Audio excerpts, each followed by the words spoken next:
এটা পরিষ্কার যে ভাষায় আজকে আমাদের দেশের স্বরাষ্ট্রমন্ত্রী, আমাদের মাননীয় নেতা শ্রী অমিত শাহজি যে বার্তা দিয়ে গেলেন, আগামী এপ্রিল অবধি মতগণনা শেষ হওয়া অবধি সব কিছু কাজ ছেড়ে দিয়ে শুধু আর শুধু ভারতীয় জনতা পার্টিকে জেতাবার জন্যে কাজ করার আদেশ দিয়েছেন।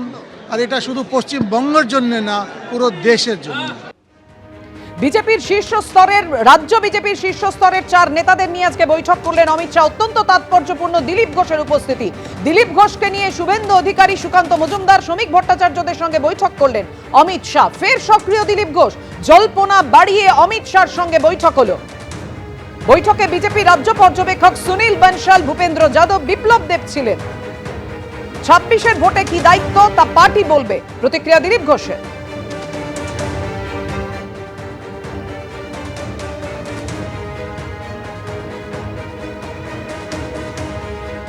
দিলীপ দা বহুদিন পর দলের সাংগঠনিক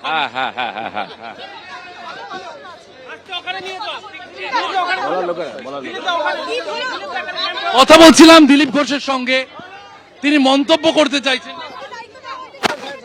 শোনার জন্য ডাকা হয়েছিল, শোনার জন্য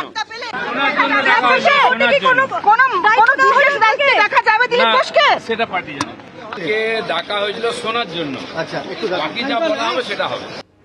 সাংসদ, বিধায়ক এবং রাজ্য বিজেপির শীর্ষ নেতৃত্বকে একেবারে টার্গেট বেঁধে দিলেন আজকে অমিত শাহ।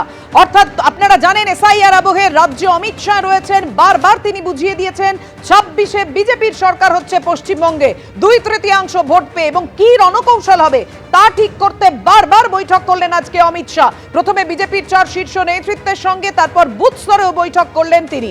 এবং এই বৈঠককে কটাক্ষ করে কি বলেছেন জয়প্রকাশ মজুমদার, তৃণমূলের রাজ্য সহ সভাপতি, দেখুন। বাংলাতে একটা প্রবাদ আছে, মরণকালে হরিনাম, আপনারা শুনেছেন। বিজেপির মরণকালে এখন দিলীপ নাম, আমি এইভাবেই দেখছি। অর্থাৎ বুঝতেই পারছেন যেভাবে অমিত শাহ রাজ্যে এসে একের পর এক বৈঠক করে একেবারে টার্গেট বেঁধে দিয়েছেন। দুর্নীতি, অনুপ্রবেশ ইস্যু যে বাংলার মূল ইস্যু, এবং সেই ইস্যুতেই ঘায়েল করতে হবে তৃণমূলকে, পরাজিত করতে হবে, সেই টার্গেটই বেঁধে দিয়েছেন তিনি। ফের টিকিট পেতে আগামী 2 মাসের যোগ্যতা প্রমাণ করতে হবে বিধায়কদের। অর্থাৎ বিধায়কদের নিজের এলাকায় আরো কাজ করার নির্দেশ দিলেন অমিত শাহ। এমনটাই সূত্রের খবর। সপ্তাহে অন্তত 4 দিন এলাকায় থাকতে হবে বিজেপি বিধায়কদের। বিধায়ককে মুখ হিসেবে এলাকায় রেখেই কর্মসূচির নির্দেশ দিয়েছেন কেন্দ্রীয় স্বরাষ্ট্রমন্ত্রী। প্রাক্তন সাংসদদেরও এলাকায় অবিলম্বে সক্রিয় হওয়ার নির্দেশ দিয়েছেন অমিত শাহ।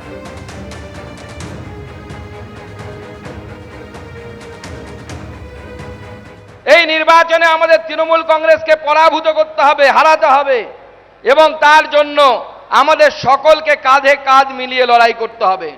মনে রাখবেন, প্রার্থী একদম কুচবিহার থেকে শুরু করে আলিপুরদুয়ার থেকে শুরু করে কাকদ্বীপ পর্যন্ত বা কাঁথি পর্যন্ত যদি আপনি ভাবেন, প্রত্যেক জায়গায় নরেন্দ্র মোদী প্রার্থী এবং পদ্মফুল প্রার্থী। এই পদ্মফুলকে জেতাতে হবে, অন্য কোনো কিছু দেখলে হবে না। পরিবর্তন হবে 26-এ, অমিত শাহ বার্তার পর ফের দাবি করলেন শুভেন্দু অধিকারী। কতটা অমিত শাহের যে বৈঠক, সেই বৈঠকের আপনারা কতটা উজ্জীবিত?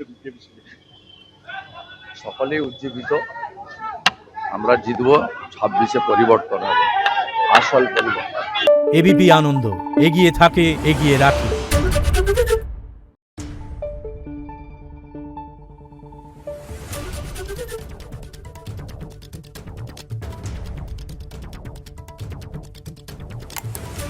Thank you.